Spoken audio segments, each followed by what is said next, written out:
संसारमा र ग्रहण गर कृष्ण पितालाई हर बन्दा होस् यसुलाई कर संसार गरोस् बढाई संसार गरोस् बढाई संसार गरोस् बढाई संसारको ज्योति हुँदैन मान्छेमा दिँदछ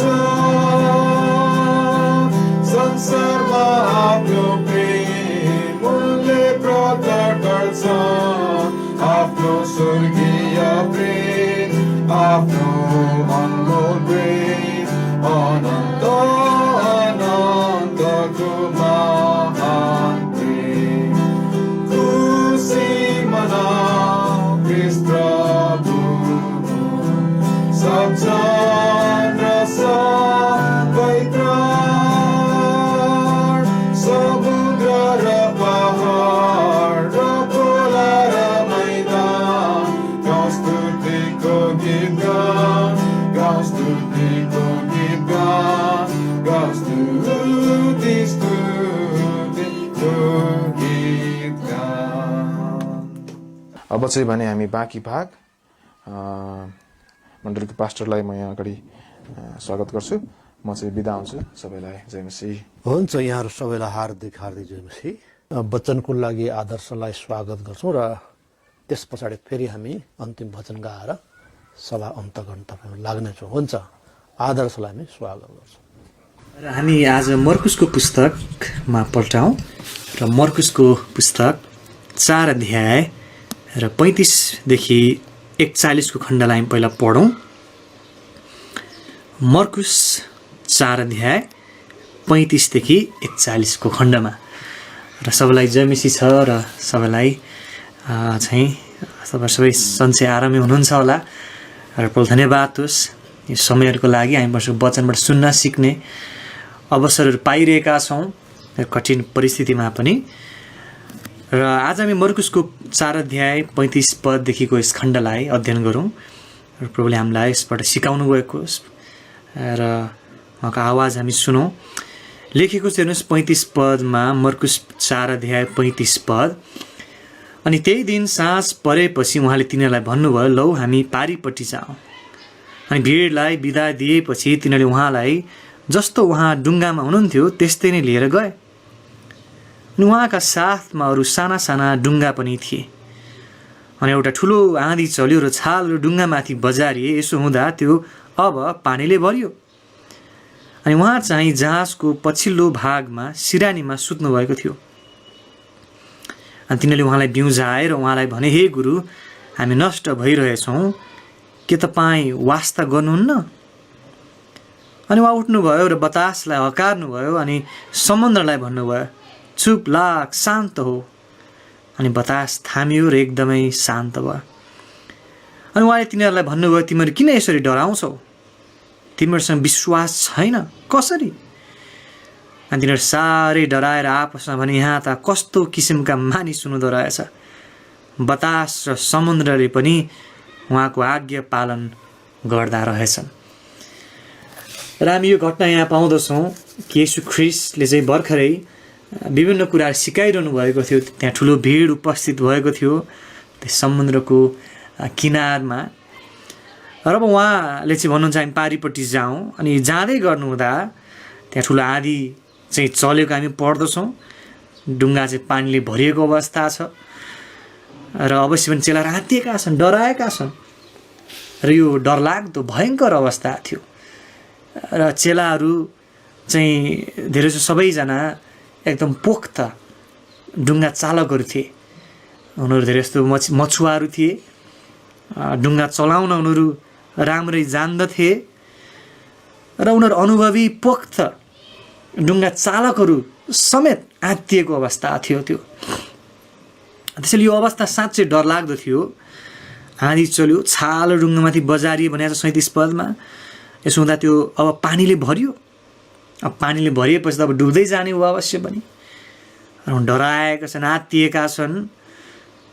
त्यो सबै परिस्थितिमा प्रभु के गर्दै हुनुहुन्छ?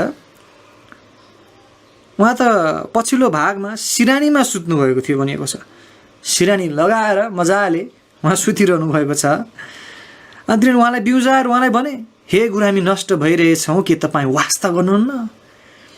हामी यहाँ चाहिँ मर्ने अवस्थामा छौँ, हाम्रो ज्यान नै जाला जस्तो अवस्था परिस्थिति त्यस्तो छ, तर तपाईँ आनन्दले सुतिरहनु भएको छ। मानौ कि तपाईँ वास्तै गर्नुहुन्न। के साँच्चै तपाईँ वास्ता गर्नुहुन्न? र सायद यो प्रकारको प्रश्नहरू धेरै विश्वासीजनले आएका छन्, इतिहासभरि हामीलाई पनि आएको होला बेला बेलामा। सायद यही वर्तमान अवस्था परिस्थितिमा पनि आएको छ होला।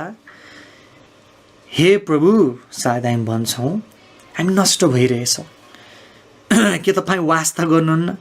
हाम्रो चाहिँ अवस्था एकदम दुःखलाग्दो छ, हाम्रो अवस्था चाहिँ डरलाग्दो भयङ्कर छ, हामी नष्ट भइरहेछौँ। तर तपाईँ चाहिँ आनन्दले सुतिरहनु भएको छ। तपाईँले केही बोल्नु पनि भएको छैन, केही कार्य पनि गर्नुभएको छैन, तपाईँ त निष्क्रिय हुनुहुन्छ। के तपाईँ वास्ता गर्नुहुन्न? र यो प्रश्न साँच्चै कस्तो खालको प्रश्न? यो अविश्वासको प्रश्न हो र परमेश्वरको चरित्रमाथि नै प्रश्न उठाउने खालको प्रश्न हो नि, होइन र? मानौ कि प्रभुले वास्ता गर्नुहुन्न, मानौ कि उहाँले चेलाहरूलाई प्रेम गर्नुहुन्न, तर अविश्वासले सधैँ डर उत्पन्न गर्दछ र डर त्रासले यो प्रकारको शङ्का उत्पन्न गर्दछ। किन चेलाहरू डराएका छन्, आत्तिएका छन्, डरलाग्दो अवस्था छ। र हाम्रो जीवनमा आउने डरलाग्दो परिस्थितिले हामीमा अविश्वास पैदा गर्ने, शङ्का पैदा गर्ने डर त्यहाँ हुँदछ। अनि अविश्वासले सधैँ डर उत्पन्न गर्छ, त्रास ल्याउँदछ। अनि डरले सधैँ चाहिँ हामीलाई गलत तरिकाले व्यवहार गर्न डोर्याउँदछ। चेलाहरूले यीशु ख्रीष्टको चरित्रमा नै प्रश्न उठाए, के तपाईँ वास्ता गर्नुहुन्न? उनीहरू भन्दैछन्। अनि प्रभुले के गर्नुहुन्छ? 39 पदमा हामीले पढेका छौँ। अनि उहाँ उठ्नुभयो र बतासलाई हकार्नुभयो, अनि समुद्रलाई भन्नुभयो, चुप लाग, शान्त हो। बतास थामियो र एकदमै शान्त भयो। 40 पद, अनि उहाँले तिनीहरूलाई भन्यो, तिमीहरू किन यसरी डराउँछौ? डराइरहेका थिए, उनीहरू आत्तिएका थिए, किन यसरी डराउँछौ? प्रभुले प्रश्न सोध्नुहुन्छ। अनि उहाँले अझै थप्नुहुन्छ त्यहाँ, तिमीहरूसँग विश्वास छैन कसरी? र आफ्नो प्रश्नको जवाब प्रभु आफूले दिनुभयो। चेलाहरू किन डराइरहेका थिए, किन आत्तिएका थिए, किन विचलित भएका थिए? किनभने उनीहरूमा विश्वास थिएन। प्रभुले भन्नुहुन्छ तिमीहरूसँग विश्वास छैन कसरी? कसरी भन्ने प्रश्न त्यहाँ उहाँले सोध्नुभयो। त्यो चाहिँ चाख लाग्दो छ। कसरी विश्वास छैन तिमीहरूसँग? तिमीहरू डराउनुको कारण चाहिँ विश्वास नहुनुको कारणले हो। अब विश्वास नहुनु चाहिँ किन त? कसरी? यतिको समय भइसकेको छ तिमीहरू मेरो साथमा हिँडेको, मसँग हिँडेको, मसँग खाएको, मेरो आश्चर्य कर्महरू देखेका छौ, बिरामीहरू निको भएका, अनि अन्धाहरूले आँखा देखेका, लङ्गडहरू हिँड्न थालेका, सबै कुराहरू देखेका छौ, सुनेका छौ, बुझेका छौ, तरै पनि तिमीहरूमा विश्वास छैन कसरी? कसरी? र आज तपाईँ र मलाई प्रश्न सायद प्रभुको यस्तै हो कि हामी प्रश्न सोध्छौँ प्रभुलाई, प्रभु हामी नाश भइरहेका छौँ, के तपाईँ वास्ता गर्नुहुन्न? तपाईँ कहाँ हुनुहुन्छ? खोइ तपाईँको वास्ता, तपाईँको प्रबन्ध, तपाईँको चाहिँ आशिष, तपाईँको कार्य खोइ कहाँ छ? अनि सायद प्रभुको प्रश्न तपाईँ र मलाई यो छ, तिमीहरू किन यसरी डराउँछौ? तिमीहरूसँग विश्वास छैन कसरी? कसरी? र तपाईँ र मेरो समस्या आज यही छ, अविश्वास।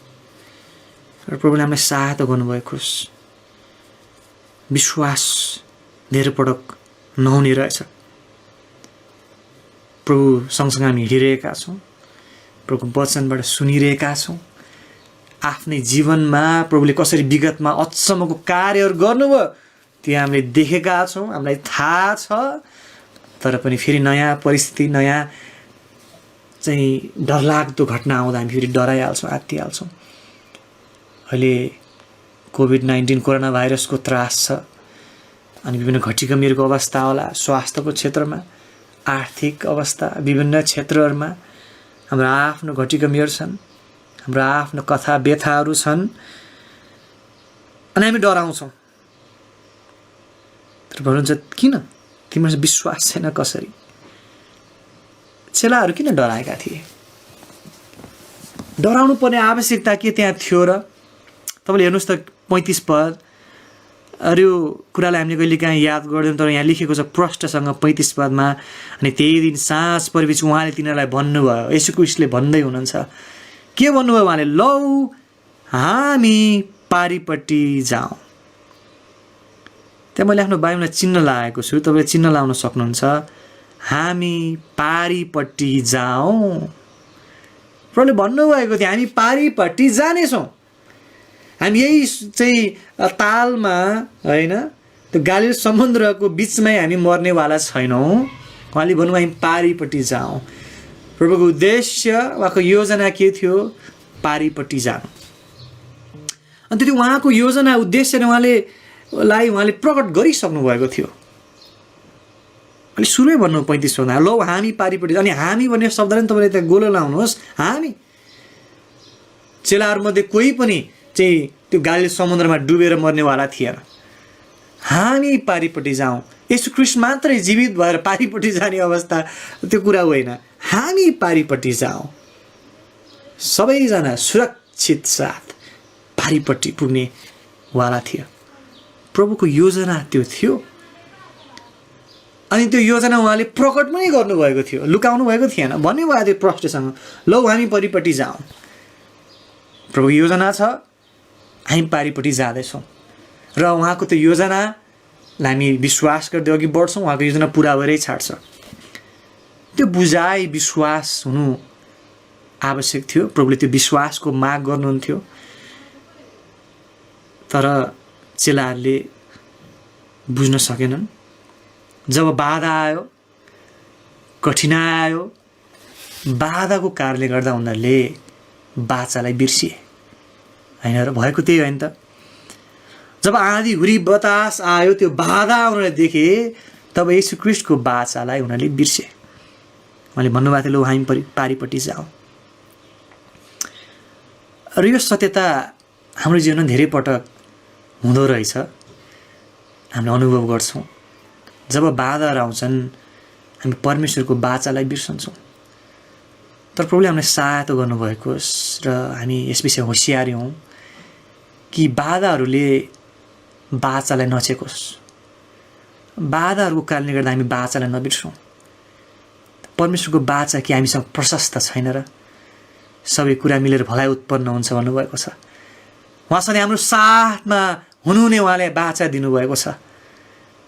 उहाँले भन्नुभएको छ, योना 10 अध्याय, मेरो हातबाट कसैले मेरो भेडालाई खोसेर लान सक्दैन। कोरोना भाइरसले खोसेर लान सक्दैन। कुनै अरू विभिन्न कुराहरूले, बाधाहरूले, कठिनाइहरूले, अप्ठ्यारोहरूले खोसेर लान सक्दैन। हामी उहाँमा सुरक्षित छौँ भनिएको छ। भन्छ 46 अध्यायमा परमेश्वर हाम्रो संस्थान हुनुहुन्छ, समस्या तुरन्त पाइने बल हुनुहुन्छ। हामी डराउने आत्तिने कारण के छ? यसले बाचाहरूलाई हामी बलियो गरी पक्रन आवश्यक रहेछ। तर दुःखलाग्दो कुरा यो हो कि धेरै पटक जब बाधाहरू आउँछन्, हामी बाचालाई सजिलै बिर्सन्छौँ। चेलालाई त्यही भयो। प्रभुले प्रष्ट भन्नुभएको थियो, हामी पारिपट्टि जाउँ। मेरो इच्छा यो छ, मेरो उद्देश्य यो छ कि हामी पारिपट्टि जाउँ। र उहाँले जे उद्देश्य राख्नुहुन्छ त्यो पुरा हुने छैन र? हामी हरेकको जीवनमा उद्देश्य प्रभु के छ त? के छ तपाईँलाई थाहा छ? हामी रोमी 8:28 एकचोटि हेरौँ त। हामीले धेरै पटक यो रोमी 8:28 पढ्छौँ। राम्रो पढ्नुपर्छ, अनि याद गर्छौँ, गर्नुपर्छ।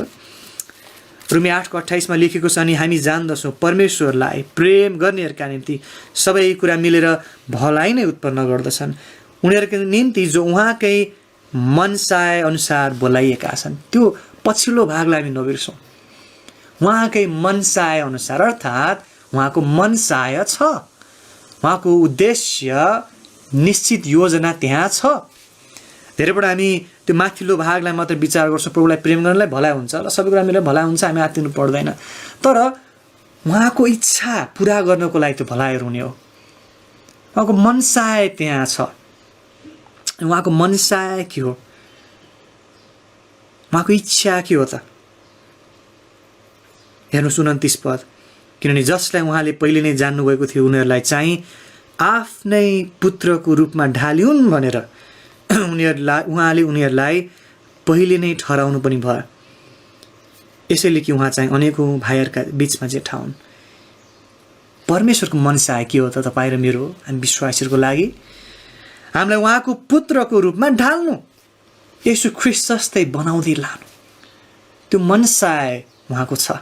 अनि त्यो मनसाय अनुसार उहाँले हामीलाई बोलाउनु भएको छ र त्यो मनसायको उद्देश्य पुरा गर्नको लागि उहाँले सबै कुरा मिलेर भलाइ उत्पन्न गर्नुहुन्छ।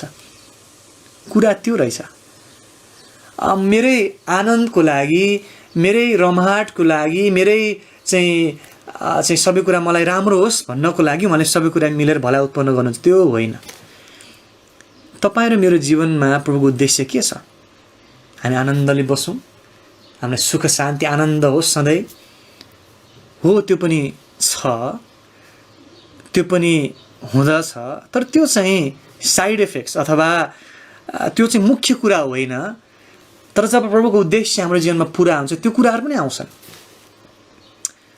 तर मुख्य रूपमा त उहाँको उद्देश्य हाम्रो जीवनमा हामीलाई ख्रीष्ट जस्तै बनाउनु रहेछ नि त, होइन र?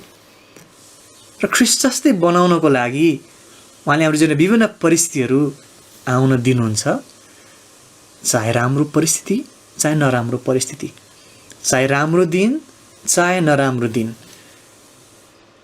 र त्यो सबै कुराहरूलाई मिलाएर घटीकमीहरू, अभावहरू, आशिषहरू, चाहिँ दुःख पीडाहरू सबैलाई मिलाएर उहाँले के गर्नुहुन्छ? हामीलाई अन्ततः ख्रीष्टको रूपमा ढाल्दै लानुहुन्छ।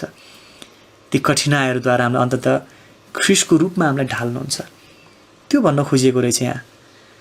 उहाँको मनसाय पुरा गर्नुहुन्छ उहाँले। र हामी अहिले कठिन परिस्थितिमा छौँ, तर प्रभु धन्यवाद होस् कि उहाँको मनसाय हाम्रो जीवनमा पुरा भइरहेको छ। के एउटा भाइरसले परमेश्वरको इच्छालाई, मनसायलाई रोक्न सक्छ? हामी एकछिन यसो विचार गरौँ न। रोक्न सक्दैन। ठुला ठुला शासकहरू आए, ठुला ठुला धनी मानिसहरू आए, सम्राटहरू आए, परमेश्वर योजनाहरू रोक्न खोजे, के सफल भएका छन्? के तपाईँले संसारको पहिलो छापा खानाको कथा सुन्नु भएको छ? वास्तविक कथा घटना, गुटनबर्ग प्रेस भनिन्छ त्यसलाई। संसारको पहिलो छापाखाना त्यो मेकानिकल प्रेस थियो, अर्थात् मिसिन चाहिँ कस्तो खालको भन्दा बिजुलीबाट चल्ने होइन, तर मेकानिक हातहरूले प्रयोग गरेर विभिन्न त्यहाँ तरिकाले बनाएको, अनि त्यसले चाहिँ किताब छाप्ने पहिलो छापाखाना, संसारकै पहिलो छापाखाना गुटनबर्ग प्रेस भनिन्छ। अनि एउटा मान्छे थिए त्यस समयमा, तर उसको चाहिँ उद्देश्य के रहेछ त? संसारको सबै क्रिस्चियनहरू सखाप पार्नु, अनि बाइबललाई सखाप पार्नु। अनि उनी धनी मानिस थिए, ठुलो प्रभाव भएको मानिस थिए, र उनले भने म मेरो आफ्नो सब धन सम्पत्ति सब प्रभाव प्रयोग गरेर भए पनि सब बाइबललाई सखाप पार्छु, सब क्रिस्चियनलाई सखाप पार्छु। संसारबाट क्रिस्चियनहरू नाश गर्नु छ, बाइबल नाश गर्नु छ। अनि आफ्नो जीवनभरि उनी त्यसमा परिश्रम साथ लागे। बाइबलहरू भट्टाभट उनले चाहिँ जफत गरेर जलाउन थाले, क्रिस्चियनलाई भेट्यो कि मार्ने कुट्ने अनि सतावट दिन थाले। अनि यति उनी बाइबल विरोधी भए, यति क्रिस्चियन विरोधी भए कि उनी चाहिँ एकदम डरलाग्दो रूपमा अघि बढे। अनि साँच्चै मानिसहरू डराए आँते, विश्वासीहरू पनि साथ चिन्तित भए, ओहो साँच्चै हाम्रो बाइबल त अब सबै नाश हुन्छ क्या हो, क्रिस्चियनहरू त सब सखापै पार्छ क्या हो। झलक हेर्दा त्यस्तै देखिन्छ। अब यो मान्छेले भट्टावट बाइबल जलाउन थालेको छ, भट्टावट विश्वासीले सतावट दिएको छ। अब खोइ येशू ख्रीष्ट अथवा परमेश्वरको खोइ केही कार्य त देखिँदैन। मानव कि परमेश्वर सुतिरहनु भएको छ सिरानीमा, के भइरहेछ यस्तो? अनि झलक्क हेर्दा देखिन्थ्यो कि त्यो व्यक्ति सफल भइरहेको छ। तर तपाईँलाई थाहा छ उसले यो भविष्यवाणी पनि गरेका थिए, अबको 100 वर्षमा संसारमा एउटै क्रिस्चियन हुने छैन, एउटै बाइबल हुने छैन। त्यति साह्रो उसलाई कन्फिडेन्स, त्यो आँट आयो, यति सफल भएको जस्तो उसलाई लाग्यो कि उनले भविष्यवाणी गरिदिए अबको 100 वर्षमा संसारमा क्रिस्चियन हुने छैन, संसारमा बाइबल हुने छैन। तर के तपाईँलाई थाहा छ, त्यो व्यक्ति मरेको केही समयपछि नै उसको घर चाहिँ लिलामीमा राखिएछ। अनि कता सबै कुराहरू कताबाट भन्दा पनि प्रभुको योजना हो, उहाँले मिलाउनु भएछ। र त्यो उसको घरमा चाहिँ पहिलो छापाखाना चाहिँ भएछ। जुन लिलामीमा बेचिएको घर थियो त्यसमा पहिलो छापाखाना खोलिएछ र त्यो प्रेसलाई गुटनबर्ग प्रेस भनिन्छ। अनि त्यो गुटनबर्ग प्रेसले छापेको पहिलो किताब के थियो तपाईँलाई थाहा छ? बाइबल थियो। यसरी त्यो अझै सतावट दिने व्यक्ति जसले बाइबललाई सखाप पार्छु, क्रिस्चियनलाई सखाप पार्छु भनेको थियो, त्यही व्यक्तिको घरमा नै बाइबलहरू भट्टाभट छापिन थालिए। संसारभर बाइबल चाहिँ वितरण थाल्यो। के कोही व्यक्तिले परमेश्वर योजनालाई, मनसायलाई तोड्न सक्छ? सक्दैन। के एउटा भाइरसले परमेश्वरको मनसायलाई तोड्न सक्छ? प्रभुको मनसाय, उहाँको योजना पुरा भइरहेको छ। त्यो व्यक्ति मरेर गएको 100औं वर्ष बितिसकेको छ। आज हामी क्रिस्चियनहरू छँदैछौँ संसारमा, झन् अझै बढी छौँ। बाइबल हातमा छँदैछ, अझै धेरै भाषाहरू उपलब्ध छ। प्रभुको योजना मनसायलाई कसले रोक्न सक्छ? अनि त्यो चेलाहरूले त्यो बुझ्न सकेनन्। उहाँले भन्नुभएको थियो, लौ हामी पारिपट्टि जाउँ। मर्कुस 4:35 हामीले त्यो पढ्यौँ। उहाँको त्यो मनसाय थियो। त्यो मनसायलाई के त्यो हुरी बतास आँधी बेरीले रोक्नेवाला थिएन। तर विश्वासको जाँच भइरहेको थियो। उहाँले भन्नु, तिमीहरू किन यसरी डराउँछौ? तिमीहरूसँग विश्वास छैन कसरी? पहिलो कुरा त हामी यस खण्डबाट विचारौँ कि धेरै पटक तपाईँ र मेरो जीवनमा बाधाहरू आउँदाखेरि के हुँदो रहेछ त, त्यो बाधाहरूले गर्दा हामी बाचालाई बिर्सन पुग्छौँ। तर त्यो अवस्था नआओस्। हामी सधैँ बाचामा बलियौँ, प्रभुको प्रतिज्ञा, उहाँको वचनमा बलियौँ। उहाँले भन्नुभएको छ त्यो पुरा हुनेछ। कुनै कुराले रोक्नेवाला छैन, सबै कुरा मिलेर आफ्नो मनसाय, उहाँको उद्देश्य अनुसार सबै कुरा भलाइ हुन्छ। अन्त हामीलाई उहाँले ख्रिस्ट जस्तै बनाउँदै लानुहुन्छ। हामी अझै निखारिँदै जाँदछौँ, आत्तिनु पर्दैन। र अर्को कुरा अझै हामी हेरौँ यस खण्डमा, हेर्नुहोस् त, मर्कुस 4:41 हेरौँ। उहाँले यहाँ लेखेको छ, अनि तिनीहरू साह्रै डराए भनेको छ। अब हेर्नुहोस् है अलिकति, 41 भनिएको छ, अनि तिनीहरू साह्रै डराए, एकदम डराए। किन? आँधी बेरी बतास त रोकिसकेको छ। भर्खरै प्रभुले आँधी बेरी बतास रोकिसक्नु भएको होइन र? 39 हेर्नुहोस् अन्ततिर, अनि बतास थामियो र एकदमै शान्त भयो भनेको छ। आँधी बेरी हुरी बतास रोकिसकेको छ। अघि पुरै छाल उठ्या थियो, डुब्ला जस्तो भएको थियो सब, अब त्यस्तो छैन केही पनि। अब शान्त आनन्द छ। सायद बादलहरू कालो थियो, सब हटिसक्यो सायद, अब घाम लागेको छ एक हिसाबले। अब जो शान्त छ, आनन्द अवस्था छ। तर भनिया चाहिँ 41 अनि तिनीहरू साह्रै डराए। किन डराएका उनीहरू? केसँग डराएका? अझै भनौँ कोसँग डराएका? यहाँ भनिएको छ 41 अनि तिनीहरू साह्रै डराएर आपसमा भने, यहाँ त कस्ता किसिमका मानिस हुँदो रहेछ। बतास र समुद्रले पनि यहाँको आज्ञा पालन गर्दा रहेछन्। चेलाले हिसाबले ठिकै कुरा गरे हो। यहाँ चाहिँ आँधी बेरी बताससँग भन्दा आँधी बेरी बतासलाई सृष्टि गर्ने अथवा आँधी बेरी बतासलाई शान्त पार्न सक्नुहुने परमेश्वरको डर मान्नु, त्यो त ठिक कुरा हो, सही कुरा हो। धेरैपल्ट तपाईँ र म परिस्थितिहरूसँग डराउँदो रहेछौँ। तर परिस्थितिसँग भन्दा पनि परमेश्वरसँग डराउनु के बुद्धिमानी होइन र? परिस्थितिसँग भन्दा पनि परिस्थितिलाई नियन्त्रणमा राख्ने परमेश्वरसँग डराउनु, उहाँको भयमा रहनु, उहाँलाई हेर्नु बुद्धिमानी होइन र? आज हामी समस्यासँग डराउँछौँ, हामी विभिन्न घटिकमीहरू आउँदा डराउँछौँ। सायद अवस्थाहरू हामी डराउँछौँ, तर ती सबै कुराहरू उहाँको नियन्त्रणमा छ, परमेश्वरको नियन्त्रणमा छ। बरु उहाँसँग डराउनु बुद्धिमानी होला, उहाँको भयमा रहनु बुद्धिमानी होला। हामी सायद कोरोना भाइरससँग डराउँला, हामी सबैजना डराउँछौँ, नडराउने मान्छे कोही पनि छैन। तर हाम्रो डराउने कार्य 1 मिनट हुनु पर्यो अनि तुरन्तै प्रभुमा भरोसा गर्नु पर्यो हरेक दिन। तर डराउने कुरा यहाँ आएको छ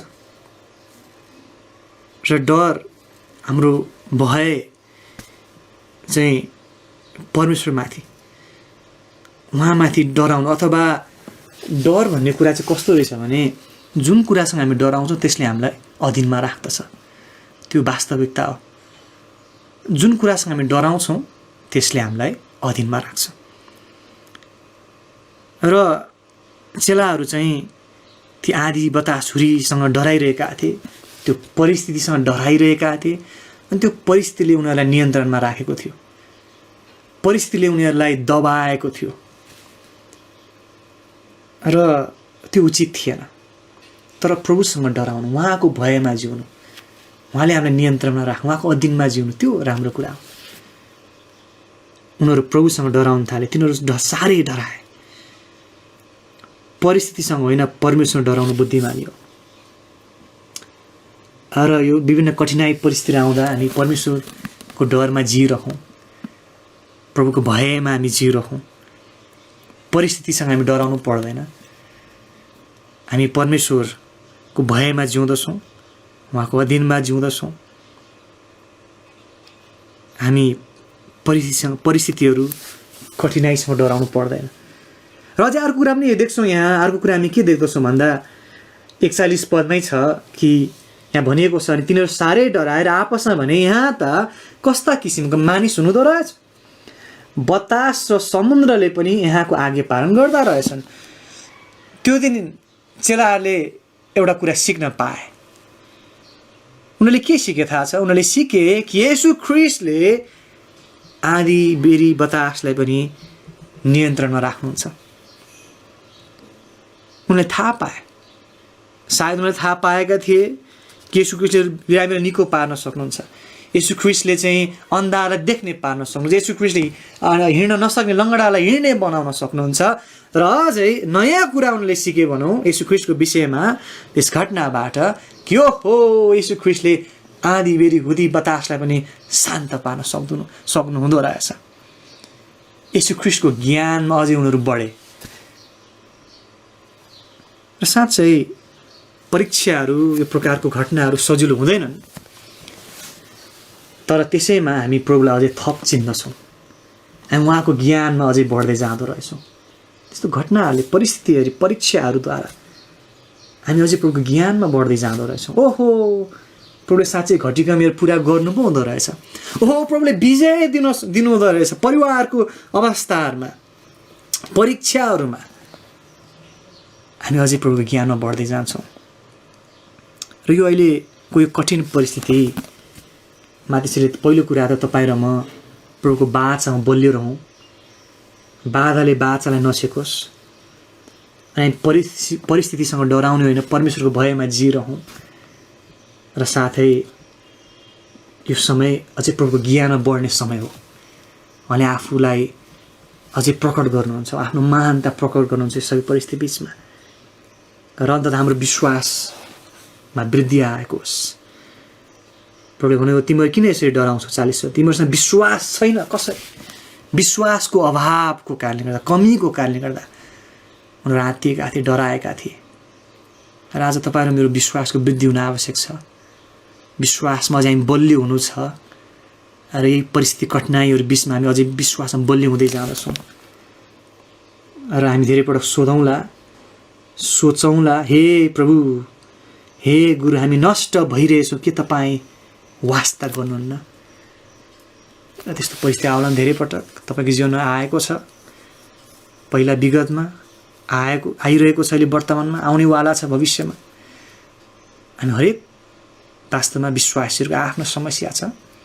तपाईँको एउटा समस्या, एउटा कठिनाइ, मेरो आफ्नो समस्या, मेरो आफ्नो कठिनाइ, र हाम्रो आफ्नो कठिनाइहरू छन्। अनि ती फरक फरक छन्। तपाईँको समस्या परिस्थिति एउटा होला, मेरो परिस्थिति अर्कै होला। फरक फरक भए तापनि समानता एउटा के हो त, हामी सबैजना प्रभुलाई चिन्छौँ।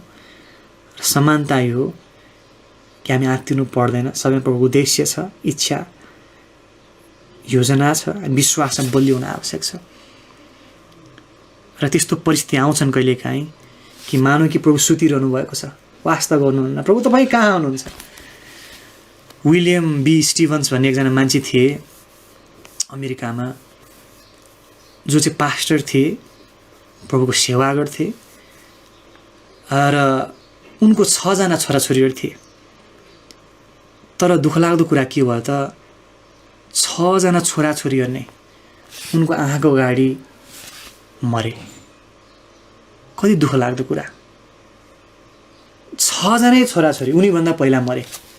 एउटा बुवा आमाको लागि भनिन्छ कि संसार सबभन्दा नराम्रो कुरा के हो त, आफ्नो छोराछोरीको दफन कार्यक्रममा जानु।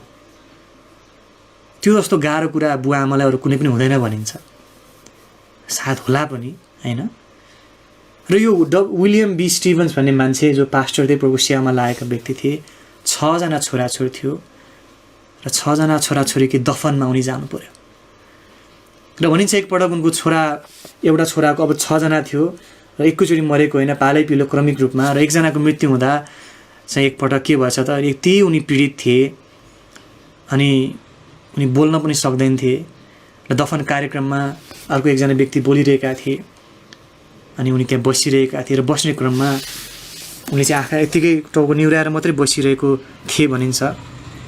अनि यसरी बसिरहँदा उनले एउटा कागजमा चाहिँ केही लेखिरहेको थिए भनिन्छ। अनि एकदम पीडित अवस्थामा थिए अनि कागजमा केही लेखिरहेका थिए। अनि त्यो दफन कार्यक्रम सकिएछ अनि त्यो बोल्ने वक्ताले आएर उनलाई सोधेछ, पास्टरज्यू तपाईँ केही पनि बोल्नु भएन, भजन पनि गाउनु भएन, एकदम निराश पीडित देखिनुहुन्छ, तर तपाईँ के लेखिरहनु चाहिँ भएको थियो कागजमा, के लेख्नु भएको थियो, म के हेर्न सक्छु? हुन्छ ल हेर्नुहोस् भनेर त उसले देखाएछ। त्यो कागजमा उनले एउटा कविता लेखेको रहेछ। अनि कविता चाहिँ यस्तो रहेछ, हामीले नेपालीमा अनुवाद गरेका छौँ। परीक्षा आउँदा हामी सोच्दछौँ सधैँभरि नै यस्तो किन, जब त्यहाँ अरू छन् वरिपरि किन समस्या हानि बिना। अघि बढ्दै जाँदा सबै जान्नेछौँ, अघि बढ्दै जाँदा बुझ्छौँ किन। खुसी हौँ सबजन ज्योतिमा हिँडौँ, अघि बढ्दै जाँदा बुझ्दै जान्छौँ। मृत्युले जब प्रियहरू लान्छन्, हाम्रो घर एक्लो उजाड हुन्छ, तब हामी सब छक्क पर्दछौँ किन दुष्टहरू चाहिँ मौलाउँछन्। घर उजाड उसको भएको थियो साँच्चै। 6 जना छोराछोरी थियो, घर भरिएको थियो, खाना सँगै टेबल भरिन्थ्यो। अब बुढाबुढी मात्रै बाँकी छ, हाम्रो घर एक्लो उजाड। र उनले भन्छन् अघि बढ्दै जाँदा सबै जान्नेछौँ। प्रभु सबैमा यहाँ उद्देश्य छ, उहाँको योजना छ। भन्छन् उनले मृत्युसँग विश्वासयोग्य रह, केही दिनको मात्रै पर्खाइ र श्रम, यात्राको दुःख केही लाग्ने छैन जब हामी पुग्छौँ सुन्दर देशमा। येशूलाई जब महिमामा देख्छौँ, हामीलाई जब घर लानुहुन्छ, उहाँलाई तब महिमामा भेट्छौँ, बुझ्नेछौँ सबै तब त्यो दिन। आज तपाईँले उत्साह दिन चाहन्छु, हामी धेरै कुराहरू अहिले बुझ्दैन रहेछौँ, हाम्रो परिस्थितिहरू, हाम्रो कठिनाइहरू, अवस्थाहरू। तर हामी यति बुझौँ अहिलेलाई, हामीले धेरै बुझ्नु पनि पर्दैन। हामीले यति बुझ्नु काफी छ कि हाम्रो प्रभु हाम्रो पक्षमा हुनुहुन्छ। उहाँले भन्नुभएको छ हामी पारिपट्टि जाउँ, उहाँले भन्नुभएको छ हामी पारिपट्टि पुग्नेछौँ। हामी यही बिचमा यो डुङ्गामा नासुनेवाला छैनौँ, हामी पारिपट्टि जाउँ। उहाँले हामीलाई प्रतिज्ञा दिनुभएको छ, बाचालाई हामी विचार गरौँ, उहाँ वचनमा स्थिर रहौँ, विश्वासमा बलियौँ, हामी नासुनेवाला छैनौँ, हामी पारिपट्टि पुग्नेछौँ। र यस्तो दिन आउनेछ जहाँ फेरि पीडा आउने छैन, कुनै रोग कुनै दुःख हुनेवाला छैन, हामी स्थिर हुन सक्छौँ, विश्वासमा बलियौँ। अनि बाइबलले भन्दा विश्वास सुनाइद्वारा आउँछ, सुनाइ परमेश्वरको वचनद्वारा। यदि हामी वचन सुन्न पाएका छौँ, सुनाइमा चाहिँ लागौँ। ठ्याक्कै यतापट्टि भनिएको छ 33 पदमा हेर्नुहोस् त, यो पनि हामी एकचोटि हेरिहालौँ। अब अन्तमा अन्त्यतिर आएका छौँ। मर्कुस 4:33 हेरिहाल्नुहोस् त। अनि यस्ता धेरै दृष्टान्तहरूद्वारा उहाँले तिनीहरूको सुन्ने क्षमता भएअनुसार वचन सुनाउनु भयो। तपाईँले त्यहाँ चिन्ह लाउनु, सुन्ने क्षमता अनुसार जति उनीहरूले सुन्न सक्थे उनीहरूको सुन्ने क्षमता भएअनुसार वचन सुनाउनु भयो। उनीहरूको सुन्ने क्षमता कति थियो होला? अब मानौ अहिले नम्बर दिउँ, उनीहरूको 100 सुन्ने क्षमता थियो भने 100 वचन सुने। यदि 500 सुन्ने क्षमता भएको भए 500 वचन सुन्न सक्थे। सुन्ने क्षमता भएअनुसार वचन सुनाउनु भयो। आज तपाईँको सुन्ने क्षमता कस्तो छ, कति छ? किन सुनाइद्वारा विश्वास आउने हो। विश्वास सुनाइद्वारा, सुनाइ परमेश्वरको वचनद्वारा। तपाईँको सुन्ने क्षमता कति छ? मेरो सुन्ने क्षमता कस्तो छ? र आज हामी प्रार्थना गरौँ प्रभु साथमा, प्रभु मेरो सुन्ने क्षमता बढाइदिनुहोस्। तपाईँको वचन सुन्न, त्यसमा ध्यान दिनु, त्यो इच्छा, लालसा, तृष्णा, त्यो भोक मलाई दिनुहोस्।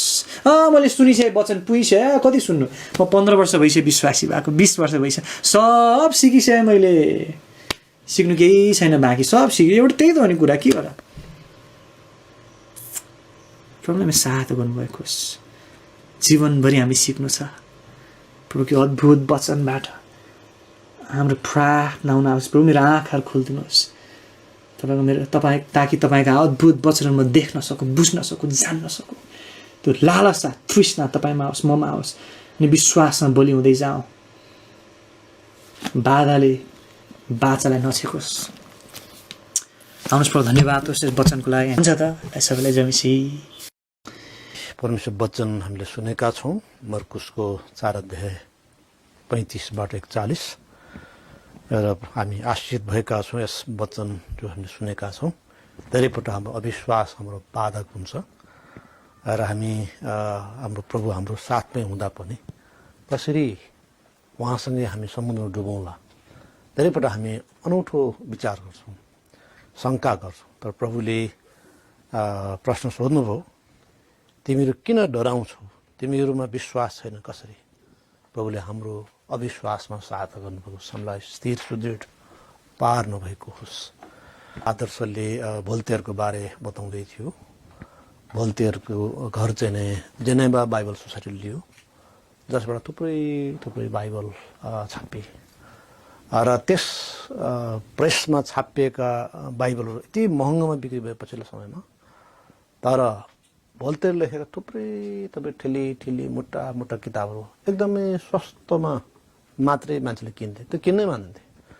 त्यसले उनको विचार रद्द भएका थिए। उनले भनेको त 100 वर्षमा बाइबल समाप्त हुन्छ। 100 वर्ष भएन, केही वर्षमै उनी समाप्त भयो।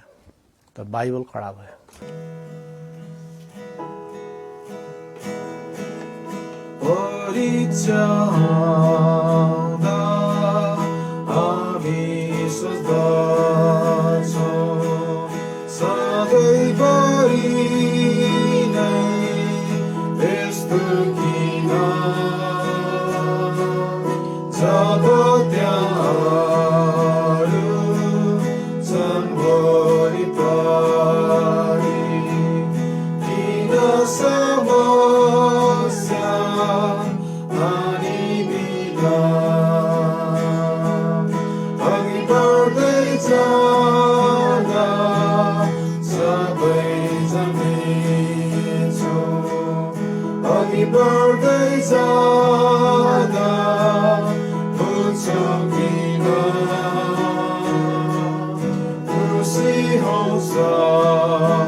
जाँदा बुझ्छौ किन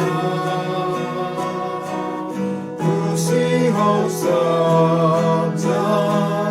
जुदीमा हिँडौ अघि बढ्दै जाँदा बुझ्दै जान्छौ मृत्युसम्म विश्वास योग्य रह केही दिनको मात्रै पर्खाइ र श्रम यात्राको दुःख केही लाग्ने छैन जब हामी पुग्छौँ सुन्दर देशमा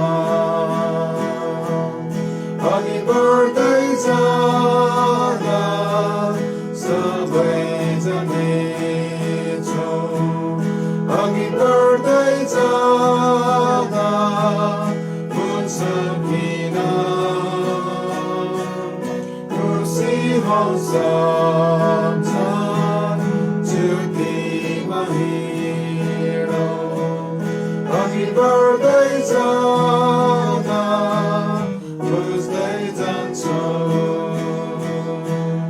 यसुलाई जब महिमामा देख्छौ हामीलाई जब घर लानुहुन्छ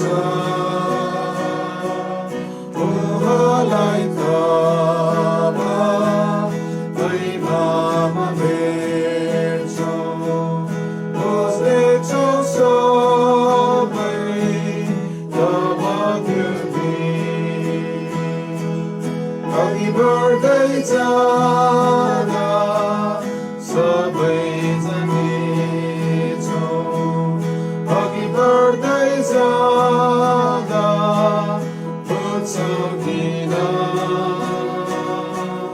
खुसी हौस